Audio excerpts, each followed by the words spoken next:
It was a reverberating clang of metal that roused Murillo. He groaned and struggled dazedly to a sitting posture. About him all was silence and darkness, and for an instant he was sickened with the fear that he was blind. Then he remembered what had gone before, and his flesh crawled. By the sense of touch, he found that he was lying on a floor of evenly joined stone slabs. Further groping discovered a wall of the same material. He rose and leaned against it, trying in vain to orient himself. That he was in some sort of a prison seemed certain, but where and how long he was unable to guess. He remembered dimly a clashing noise, and wondered if it had been the iron door of his dungeon closing on him, or if it betokened the entrance of an executioner. At this thought, he shuddered profoundly and began to feel his way along the wall. Momentarily he expected to encounter the limits of his prison, but after a while he came to the conclusion that he was traveling down a corridor. He kept to the wall, fearful of pits or other traps, and was presently aware of something near him in the blackness. He could see nothing, but either his ears had caught a stealthy sound, or some subconscious sense warned him. He stopped short, his hair standing on end. As surely as he lived, he felt the presence of some living creature crouching in the darkness in front of him. He thought his heart would stop when a voice hissed in a barbaric accent, "Murillo, is it you?" "Conan!" Limp from the reaction, the young nobleman groped in the darkness, and his hands encountered a pair of great, naked shoulders. "A good thing I recognized you," grunted the barbarian. "I was about to stick you like a fattened pig." "Where are we? In Mitra's name?" "In the pits under the Red Priest's house." "But why? What is the time?" "Not long after midnight." Murillo shook his head, trying to assemble his scattered wits. "What are you doing here?" demanded the Cimmerian. "I came to kill Nabonidus. I heard they'd changed the guard at your prison." "They did," growled Conan. "I broke the new jailer's head and walked out. I would have been here hours agone, but I had some personal business to attend to. Well, shall we hunt for Nabonidus?" Murillo shuddered. "Conan, we are in the house of the Arch-Fiend. I came seeking a human enemy. I found a hairy devil out of hell." Conan grunted uncertainly, fearless as a wounded tiger as far as human foes were concerned. He had all the superstitious dreads of the primitive. "I gained access to the house," whispered Murillo, as if the darkness were full of listening ears. "In the outer gardens I found Nabonidus' dog mauled to death. Within the house I came upon Joker, the servant. His neck had been broken. Then I saw Nabonidus himself seated in his chair, clad in his accustomed garb. At first I thought he too was dead. I stole up to stab him. He rose and faced me. Gods!" The memory of that horror struck the young nobleman, momentarily speechless, as he relived that awful instant. "Conan," he whispered, "it was no man that stood before me. In body and posture, it was not unlike a man, but from the scarlet hood of the priest grinned a face of madness and nightmare. It was covered with black hair, from which small pig-like eyes glared redly. Its nose was flat, with great flaring nostrils. Its loose lips writhed back, disclosing huge yellow fangs, like the teeth of a dog. The hands that hung from the scarlet sleeves were misshapen and likewise covered with black hair. All this I saw in one glance, and then I was overcome with horror. My senses left me, and I swooned." "What then?" muttered the Cimmerian uneasily. "I recovered consciousness only a short time ago. The monster must have thrown me into these pits. Conan, I have suspected that Nabonidus was not wholly human. He is a demon, a were-thing. By day he moves among humanity in the guise of men, and by night he takes on his true aspect." "That's evident," answered Conan. "Everyone knows there are men who take the form of wolves at will. But why did he kill his servants?" "Who can delve the mind of a devil?" replied Murillo. "Our present interest is in getting out of this place. Human weapons cannot harm a were-man. How did you get in here?" "Through the sewer. I reckoned on the gardens being guarded. The sewers connect with the tunnel that lets into these pits. I thought to find some door leading up into the house unbolted." "Then let us escape by the way you came," exclaimed Murillo. "To the devil with it. Once out of this snake den, we'll take our chance with the king's guardsmen and risk a flight from the city. Lead on." "Useless," grunted the Cimmerian. "The way to the sewers is barred. As I entered the tunnel, an iron grill crashed down from the roof. If I had not moved quicker than a flash of lightning, its spearheads would have pinned me to the floor like a worm. When I tried to lift it, it wouldn't move, and the elephant couldn't shake it. Nor could anything bigger than a rabbit squirm between the bars. Murillo cursed, an icy hand playing up and down his spine. He might have known Nabonidus would not leave any entrance into his house unguarded. Had Conan not possessed the steel spring quickness of a wild thing, that falling portcullis would have skewered him. Doubtless his walking through the tunnel had sprung some hidden catch that released it from the roof. As it was, both were trapped living. "There's but one thing to do," said Murillo, sweating profusely. "That's to search for some other exit. Doubtless they're all set with traps, but we have no other choice." The barbarian grunted agreement, and the companions began groping their way at random down the corridor. Even at that moment, something occurred to Murillo. "How did you recognize me in this blackness?" he demanded. "I smelled the perfume you put on your hair when you came to my cell," answered Conan. "I smelled it again a while ago when I was crouching in the dark and preparing to rip you open." Murillo put a lock of his black hair to his nostrils. Even so, the scent was barely apparent to his civilized senses, and he realized how keen must be the organs of the barbarian. Instinctively, his hand went to his scabbard as they groped onward, and he cursed to find it empty. At that moment, a faint glow became apparent ahead of them, and presently they came to a sharp bend in the corridor, about which the light filtered greyly. Together they peered around the corner, and Murillo, leaning against his companion, felt his huge frame stiffen. The young nobleman had also seen it. The body of a man, half naked, lying limply in the corridor beyond the bend, vaguely illuminated by a radiance, which seemed to emanate from a broad silver disc on the farther wall. A strange familiarity about the recumbent figure, which lay face down, stirred Murillo with inexplicable and monstrous conjectures. Motioning the Cimmerian to follow him, he stole forward and bent above the body. Overcoming a certain repugnance, he grasped it and turned it on its back. An incredulous oath escaped him. The Cimmerian grunted explosively. "Nabonidus, the Red Priest!" ejaculated Murillo, his brain a dizzy vortex of whirling amazement. "Then who... what?" The priest groaned and stirred. With cat-like quickness, Conan bent over him, poniard poised above his heart. Murillo caught his wrist. "Wait! Don't kill him yet!" "Why not?"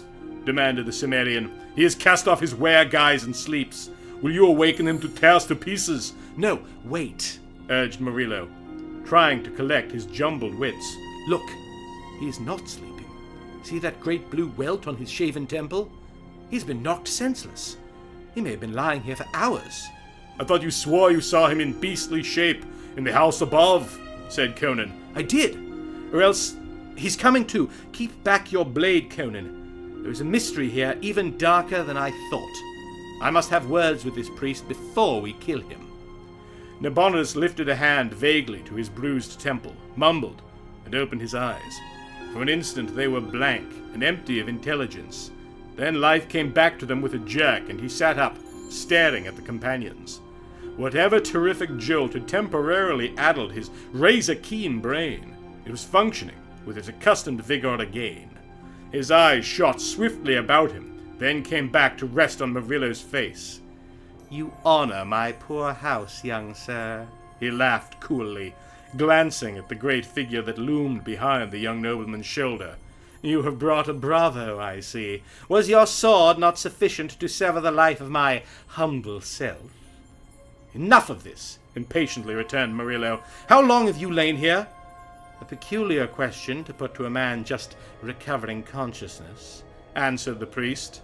"I do not know what time it now is, but it lacked an hour or so of midnight when I was set upon." "Then who is it that masquerades in your own gown in the house above?" demanded Murillo. "That will be Thack," answered Nabonidus, ruefully fingering his bruises. "Yes, that will be Thack. And in my gown, the dog." Conan, who comprehended none of this, stirred restlessly and growled something in his own tongue. Nabonidus glanced at him whimsically.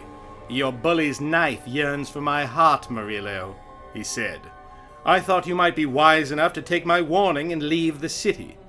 "How was I to know that was to be granted me?" returned Murillo. At any rate, my interests are here." "You are in good company with that cutthroat," murmured Nabonidus. "I had suspected you for some time. That was why I caused that pallid court secretary to disappear. Before he died, he told me many things. Among others, the names of the young noblemen who bribed him to filch state secrets, which the noblemen in turn sold to rival powers. Are you not ashamed of yourself, Murillo, you white-handed thief?" "I have no more cause for shame than you vulture-hearted plunderer," answered Murillo promptly. "You exploit a whole kingdom for your personal greed, and under the guise of disinterested statesmanship, you swindle the king, beggar the rich, oppress the poor, and sacrifice the whole future of the nation for your ruthless ambition. You are no more than a fat hog with his snout in the trough. You are a greater thief than I am. This Cimmerian is the most honest man of the three of us, because he steals and murders openly." "Well, then, we are all rogues together," agreed Nabonidus equably. "And what now, my life?" "When I saw the ear of the secretary that had disappeared, I knew I was doomed," said Murillo abruptly. "And I believed you would invoke the authority of the king, was I right?" "Quite so," answered the priest. "A court secretary is easy to do away with, but you are a bit too prominent. I had intended telling the king a jest about you in the morning." "A jest that would have cost me my head," muttered Murillo. "Then the king is unaware of my foreign enterprises?" "As yet," sighed Nabonidus. "And now, since I see your companion has his knife, I fear that jest will never be told." "You should know how to get out of these rat dens," said Murillo. "Suppose I agree to spare your life. Will you help us to escape, and swear to keep silent about my thievery?" "When did a priest keep an oath?" complained Conan, comprehending the trend of the conversation. "Let me cut his throat. I want to see what color his blood is. They say in the maze that his heart is black, so his blood must be black too." "Be quiet," whispered Murillo. "If he does not show us the way out of these pits, we may rot here." "Well, Nabonidus, what do you say?" "What does a wolf with his leg in the trap say?" laughed the priest. "I am in your power, and if we are to escape, we must aid one another. I swear, if we survive this adventure, to forget all your shifty dealings. I swear by the soul of Mitra." "I am satisfied," muttered Murillo. "Even the Red Priest would not break that oath. Now to get out of here. My friend here entered by way of the tunnel, but a grill fell behind him and blocked the way. Can you cause it to be lifted?" "Not from these pits," answered the priest. "The control lever is in the chamber above the tunnel. There is only one other way out of these pits, which I will show you. But tell me, how did you come here?" Murillo told him a few words, and Nabonidus nodded, rising stiffly. He limped down the corridor, which here widened into a sort of vast chamber, and approached the distant silver disk. As they advanced, the light increased, though it never became anything but a dim, shadowy radiance. Near the disk they saw a narrow stair leading upward. "That is the other exit," said Nabonidus, "and I strongly doubt if the door at the head is bolted, but I have an idea that he who would go through that door had better cut his own throat first. Look into the disk." What had seemed a silver plate was in reality a great mirror set in the wall. A confusing system of copper-like tubes jutted out from the wall above it, bending down toward it at right angles. Glancing into these tubes, Murillo saw a bewildering array of smaller mirrors. He turned his attention to the larger mirror in the wall, and ejaculated in amazement. Peering over his shoulder, Conan grunted. They seemed to be looking through a broad window into a well-lighted chamber. There were broad mirrors on the walls with velvet hangings between. There were silken couches, chairs of ebony and ivory, and curtained doorways leading off from the chamber. And before one doorway, which was not curtained, sat a bulky black object that contrasted grotesquely with the richness of the chamber. Murillo felt his blood freeze again as he looked at the horror which seemed to be staring directly into his eyes. Involuntarily he recoiled from the mirror, while Conan thrust his head truculently forward, till his jaws almost touched the surface, growling some threat or defiance in his own barbaric tongue. "In Mitra's name, Nabonidus!" gasped Murillo, shaken. "What is it?" "That is Thak," answered the priest, caressing his temple. "Some would call him an ape, but he is almost as different from a real ape as he is different from a real man. His people dwell far to the east, in the mountains that fringe the eastern frontiers of Zamora. There are not many of them, but if they are not exterminated, I believe they will become human beings in perhaps 100,000 years. They are in the formative stage. They are neither apes, as their remote ancestors were, nor men, as their remote descendants may be. They dwell in the high crags of well-nigh inaccessible mountains, knowing nothing of fire or the making of shelter or garments or the use of weapons. Yet they have a language of a sort, consisting mainly of grunts and clicks. I took Thack when he was a cub, and he learned what I taught him more swiftly and thoroughly than any true animal could have done. He was at once bodyguard and servant. But I forgot that, being partly a man, he could not be submerged into a mere shadow of myself like a true animal. Apparently his semi-brain retained impressions of hate, resentment, and some sort of bestial ambition of its own. At any rate, he struck when I least expected it. Last night he appeared to go suddenly mad. His actions had all the appearance of bestial insanity, yet I know that they must have been the result of long and careful planning. I heard a sound of fighting in the garden, and going to investigate, for I believed it was yourself being dragged down by my watchdog, I saw Thack emerge from the shrubbery dripping with blood. Before I was aware of his intention, he sprang at me with an awful scream and struck me senseless. I remember no more, but can only surmise that, following some whim of his semi-human brain, he stripped me of my gown and cast me still living into the pits. For what reason only the gods can guess. He must have killed the dog when he came from the garden, and after he struck me down, he evidently killed Joker, as you saw the man lying dead in the house. Joker would have come to my aid, even against Thack, whom he always hated. Murillo stared in the mirror at the creature which sat with such monstrous patience before the closed door. He shuddered at the sight of the great black hands, thickly grown with hair that was almost fur-like. The body was thick, broad, and stooped. The unnaturally wide shoulders had burst the scarlet gown, and on these shoulders Murillo noted the same thick growth of black hair. The face peering from the scarlet hood was utterly bestial, and yet Murillo realized that Nabonidus spoke truth when he said that Thack was not wholly a beast. There was something in the red, murky eyes, something in the creature's clumsy posture, something in the whole appearance of the thing that set it apart from the truly animal. That monstrous body housed a brain and soul that were just budding, awfully, into something vaguely human. Murillo stood aghast as he recognized a faint and hideous kinship between his kind and that squatting monstrosity, and he was nauseated by a fleeting realization of the abysses of bellowing bestiality up through which humanity had painfully toiled. "Surely he sees us," muttered Conan. "Why does he not charge us? He could break this window with ease." Murillo realized that Conan supposed the mirror to be a window through which they were looking.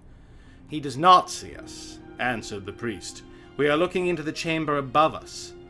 That door that Thack is guarding is the one at the head of these stairs. It is simply an arrangement of mirrors. Do you see those mirrors on the walls? They transmit the reflection of the room into these tubes, down which other mirrors carry it to reflect it at last on an enlarged scale in this great mirror." Murillo realized that the priest must be centuries ahead of his generation to perfect such an invention, but Conan put it down to witchcraft and troubled his head no more about it. "I constructed these pits for a place of refuge, as well as a dungeon," the priest was saying. "There are times when I have taken refuge here, and through these mirrors watched doom fall upon those who sought me with ill intent." "But why is Thack watching that door?" demanded Murillo. "He must have heard the falling of the grating in the tunnel. It is connected with bells in the chamber above. He knows someone is in the pits, and he's waiting for him to come up the stairs. Oh, he has learned well the lessons I taught him. He has seen what happened to men who came through that door when I tugged at the rope that hangs on yonder wall, and he waits to mimic me." "And while he waits, what are we to do?" demanded Murillo. "There is naught we can do except watch him. As long as he is in that chamber, we dare not ascend the stairs. He has the strength of a true gorilla, and could easily tear us all to pieces. but he does not need to exert his muscles. If we open that door, he has but to tug that rope and blast us into eternity. How? I bargained to help you escape, answered the priest, not to betray my secrets. Murillo started to reply, then stiffened suddenly. A stealthy hand had parted the curtains of one of the doorways. Between them appeared a dark face whose glittering eyes fixed menacingly on the squat form in the scarlet robe. "Petrius!" hissed Nabonidus. "Mitra, what a gathering of vultures this night is!" The face remained framed between the parted curtains. Over the intruder's shoulder other faces peered, dark, thin faces alight with sinister eagerness. "What do they here?" muttered Murillo, unconsciously lowering his voice, although he knew they could not hear him. Why, what would Petrius and his ardent young nationalists be doing in the house of the Red Priest? Laughed Nabonidus. Look how eagerly they glare at the figure they think is their arch-enemy. They have fallen into your error. It should be amusing to watch their expressions when they are disillusioned. Murillo did not reply. The whole affair had a distinctly unreal atmosphere. He felt as if he were watching the play of puppets, or as a disembodied ghost himself, impersonally viewing the actions of the living, his presence unseen and unsuspected. He saw Petrius put his finger warningly to his lips and nod to his fellow conspirators. The young nobleman could not tell if Thak were aware of the intruders. The ape-man's position had not changed as he sat with his back toward the door through which the men were gliding. They had the same idea you had, Nabonidus was muttering at his ear. Only their reasons were patriotic rather than selfish. Easy to gain access to my house now that the dog is dead. Oh, what a chance to rid myself of their menace once and for all. If I were sitting where Thak sits, a leap to the wall, a tug on that rope. Petrius had placed one foot lightly over the threshold of the chamber. His fellows were at his heels, their daggers glinting dully. Suddenly Thak rose and wheeled toward him. The unexpected horror of his appearance, where they had thought to behold the hated but familiar countenance of Nabonidus, wrought havoc with their nerves, as the same spectacle had wrought upon Murillo. With a shriek, Petrius recoiled, carrying his companions backward with him. They stumbled and floundered over each other, and in that instant Thak, covering the distance in one prodigious, grotesque leap, caught and jerked powerfully at a thick velvet rope which hung near the doorway. Instantly the corridors whipped back on either hand, leaving the door clear, and down across it something flashed with a peculiar silvery blur. He remembered! Nabonidus was exulting. The beast is half a man. He had seen the doom performed, and he remembered. Watch now, watch, watch. Murillo saw that it was a panel of heavy glass that had fallen across the doorway. Through it he saw the pallid faces of the conspirators. Petrius, throwing out his hands as if to ward off a charge from Thak, encountered the transparent barrier, and from his gestures said something to his companions. Now that the curtains were drawn back, the men in the pits could see all that took place in the chamber that contained the nationalists. Completely unnerved, these ran across the chamber toward the door by which they had apparently entered, only to halt suddenly, as if stopped by an invisible wall.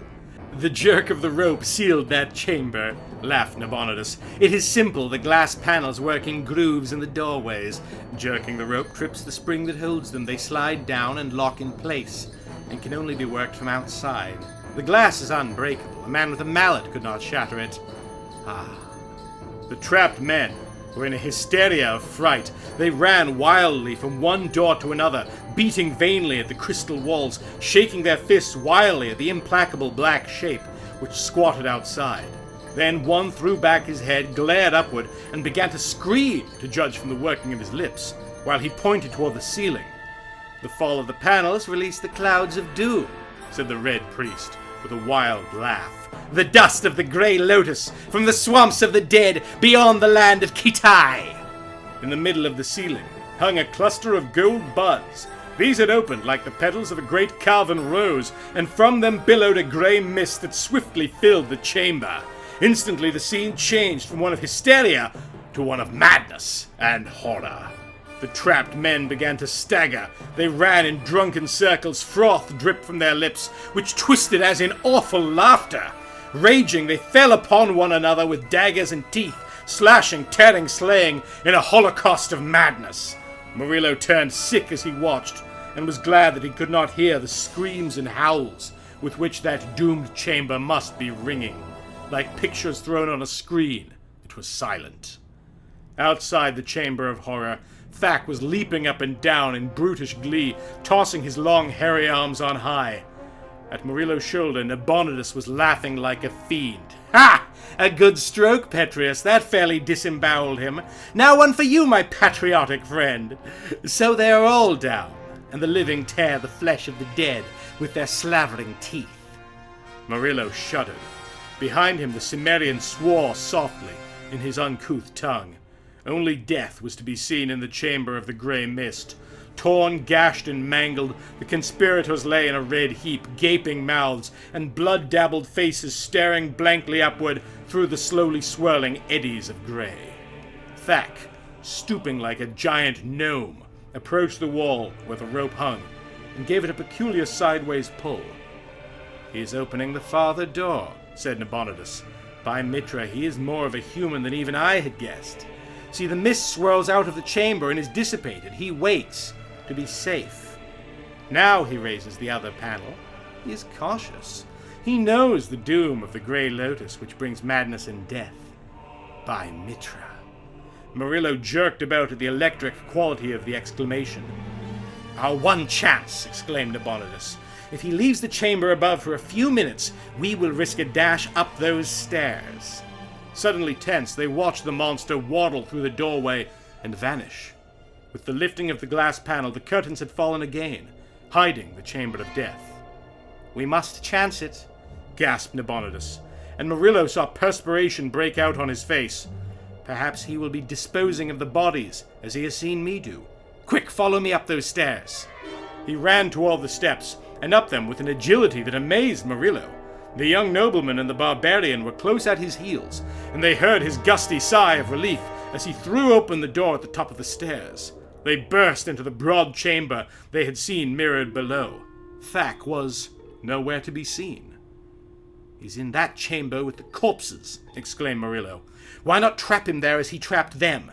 No, gasped Nabonidus, an unaccustomed pallor tinging his features. "We do not know that he is in there. He might emerge before we could reach the trap rope anyway. Follow me into this corridor. I must reach my chamber and obtain weapons which will destroy him. This corridor is the only one opening from this chamber which is not set with a trap of some kind." They followed him swiftly through a curtained doorway opposite the door of the death chamber, and came into a corridor into which various chambers opened. With fumbling haste, Nabonidus began to try the doors on each side. They were locked, as was the door at the other end of the corridor. "My God!" The red priest leaned against the wall, his skin ashen. "The doors are locked, and Thak took my keys from me. We are trapped after all." Murillo stared, appalled to see the man in such a state of nerves, and Nabonidus pulled himself together with an effort. "That beast has me in a panic," he said. "If you had seen him tear men as I have seen... Well, Mitra aid us, but we must fight him now with what the gods have given us. Come." He led them back to the curtained doorway, and peered into the great chamber in time to see Thak emerge from the opposite doorway. It was apparent that the beast man had suspected something. His small, close-set ears twitched. He glared angrily about him, and approaching the nearest doorway, tore aside the curtains to look behind them. Nabonidus drew back, shaking like a leaf. He gripped Conan's shoulder. "Man, do you dare pit your knife against his fangs?" The Cimmerian's eyes blazed in answer. "Quick!" the red priest whispered, thrusting him behind the curtains close against the wall. "As he will find us soon enough, we will draw him to us. As he rushes past you, sink your blade in his back if you can. You, Murillo, show yourself to him and then flee up the corridor. Mitra knows we have no chance with him in hand-to-hand combat, but we are doomed anyway when he finds us." Murillo felt his blood congeal in his veins, but he steeled himself and stepped outside the doorway. Instantly, Thak on the other side of the chamber wheeled, glared, and charged with a thunderous roar. His scarlet hood had fallen back, revealing his black, misshapen head. His black hands and red robe were splashed with a brighter red. He was like a crimson and black nightmare as he rushed across the chamber, fangs bared, his bowed legs hurtling his enormous body along at a terrifying gait. Murillo turned and ran back into the corridor, and quick as he was, the shaggy horror was almost at his heels. Then, as the monster rushed past the curtains, from among them catapulted a great form that struck full on the ape-man's shoulders, at the same instant driving the poniard into the brutish back. Thax screamed horribly as the impact knocked him off his feet, and the combatants hit the floor together. Instantly there began a whirl and thrash of limbs, the tearing and rending of a fiendish battle. Murillo saw that the barbarian had locked his legs about the ape-man's torso, and was striving to maintain his position on the monster's back, while he butchered it with his poniard. Thack, on the other hand, was striving to dislodge his clinging foe, to drag him around within reach of the giant fangs that gaped for his flesh. In a whirlwind of blows and scarlet tatters, they rolled along the corridor, revolving so swiftly that Murillo dared not use the chair he had caught up, lest he strike the Cimmerian. And he saw that in spite of the handicap of Conan's first hold, and the voluminous robe that lashed and wrapped about the ape-man's limbs and body, Thack's giant strength was swiftly prevailing. Inexorably he was dragging the Cimmerian around in front of him. The ape-man had taken punishment enough to have killed a dozen men. Conan's poniard had sunk again and again into his torso, shoulders, and bull-like neck. He was streaming blood from a score of wounds, but unless the blade quickly reached some absolutely vital spot, Thack's inhuman vitality would survive to finish the Cimmerian, and after him, Conan's companions. Conan was fighting like a wild beast himself, in silence except for his gasps of effort. The black talons of the monster and the awful grasp of those misshapen hands ripped and tore at him. The grinning jaws gaped for his throat. Then Murillo, seeing an opening, sprang and swung the chair with all his power, and with force enough to have brained a human being. The chair glanced from Thack's slanted black skull, but the stunned monster momentarily relaxed his rending grasp. And in that instant, Conan, gasping and streaming blood, plunged forward and sank his poniard to the hilt in the ape-man's heart. With a convulsive shudder, the beast-man started from the floor, then sank limply back. His fierce eyes set and glazed, his thick limbs quivered and became rigid. Conan staggered dizzily up, shaking the sweat and blood out of his eyes. Blood dripped from his poniard and fingers, and trickled in rivulets down his thighs, arms, and breast. Murillo caught at him to support him, but the barbarian shook him off impatiently. "When I cannot stand alone, it will be time to die," he mumbled through mashed lips. "But I'd like a flagon of wine." Nabonidus was staring down at the still figure as if he could not believe his own eyes.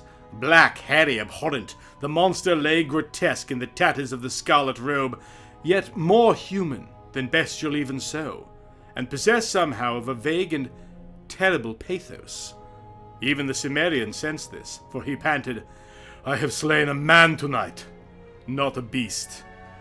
I will count him among the chiefs whose souls I've sent into the dark, and my women will sing of him." Nabonidus stooped and picked up a bunch of keys on a golden chain. They had fallen from the ape-man's girdle during the battle. Motioning his companions to follow him, he led them to a chamber, unlocked the door, and led the way inside. It was illuminated like the others. The Red Priest took a vessel of wine from a table and filled crystal beakers. As his companions drank thirstily, he murmured, "What a night! It is nearly dawn now. What of you, my friends?" "I'll dress Conan's hurts if you will fetch me bandages and the like," said Murillo, and Nabonidus nodded and moved toward the door that led into the corridor. Something about his bowed head caused Murillo to watch him sharply. At the door, the Red Priest wheeled suddenly. His face had undergone a transformation. His eyes gleamed with his old fire. His lips laughed soundlessly. "Rogues together." His voice rang with its accustomed mockery. "But not fools together. You are the fool, Murillo. What do you mean?" The young nobleman started forward. "Back!" Nabonidus' voice cracked like a whip. "Another step and I will blast you." Murillo's blood turned cold as he saw that the Red Priest's hand grasped a thick velvet rope, which hung among the curtains just outside the door. What treachery is this? Cried Murillo. I swore I would not tell the king a jest concerning you. I did not swear not to take matters into my own hands if I could. Do you think I would pass up such an opportunity? Under ordinary circumstances, I would not dare to kill you myself without sanction of the king, but now none will ever know. You will go into the acid vats along with Thack and the nationalist fools, and none will be the wiser. What a night this has been for me! If I have lost some valuable servants, I have nevertheless rid myself of various dangerous enemies. Stand back! I am over the threshold, and you cannot possibly reach me before I tug this cord and send you to hell. Not the Grey Lotus this time, but something just as effective. Nearly every chamber in my house is a trap. And so, Murillo, fool that you are... Too quickly for the sight to follow, Conan caught up a stool and hurled it. Nabonidus instinctively threw up his arm with a cry, but not in time. The missile crunched against his head, and the Red Priest swayed and fell face down in a slowly widening pool of dark crimson.